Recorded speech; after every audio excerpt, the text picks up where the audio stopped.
آج بات ہو رہی ہے صدارتی طرز حکومت کی دوبارہ. صدارتی طرز حکومت کی سوچ ایک آمریت کی سوچ ہو سکتی ہے، جمہوری سوچ نہیں ہو سکتی پاکستان میں.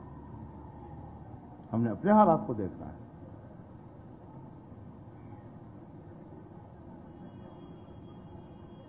پاکستان میں صدر پاکستان کا کوئی منصب نہیں تھا. یہاں اگر منصب تھا تو گورنر جنرل کا منصب تھا. لیکن جب گورنر جنرل غلام محمد کے خلاف سکندر مرزا نے انقلاب لایا تو پھر اس نے تخلیق کیا اس عہدے کو.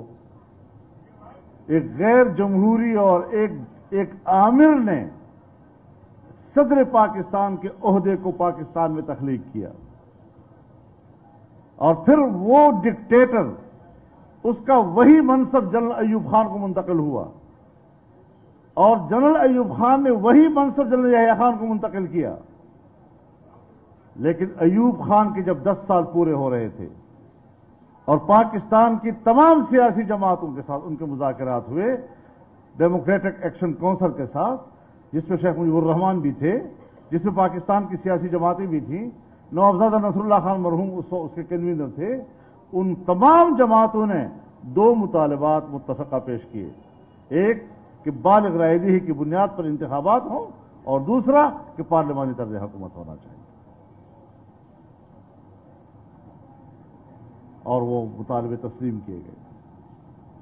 لیکن انتخابی مہم کے دوران جناب ذوالفقار علی بھٹو صاحب اور ان کی پیپلز پارٹی کا منشور صدارتی طرز حکومت کا تھا.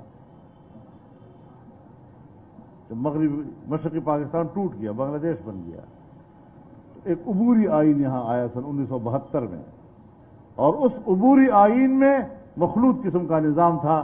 وفاق میں صدارتی اور صوبوں میں پارلیمانی، اور ٹوٹ گیا تھا، صوبے دوبارہ وجود میں آ گئے تھے. لیکن جب 1973 کا باقاعدہ آئین پارلیمنٹ نے دیا 14 اگست 1973 کو، تو اس میں مکمل پارلیمانی نظام اس ملک میں نافذ کر دیا گیا تھا، اور جناب بھٹو وہ صدر مملکت سے وزیر اعظم بنے. اس تاریخی پس منظر میں آپ جائیں. اس کے بعد جب جنرل ضیاء الحق کا مارشل لا آیا تو پھر صدر مملکت چیف ایگزیکٹو بنا. جب جنرل مشرف کا نظام آیا تو پھر وہ صدر مملکت کی حیثیت سے ڈکٹیٹر نے اس منصب کو اختیار کیا. یہ اس کا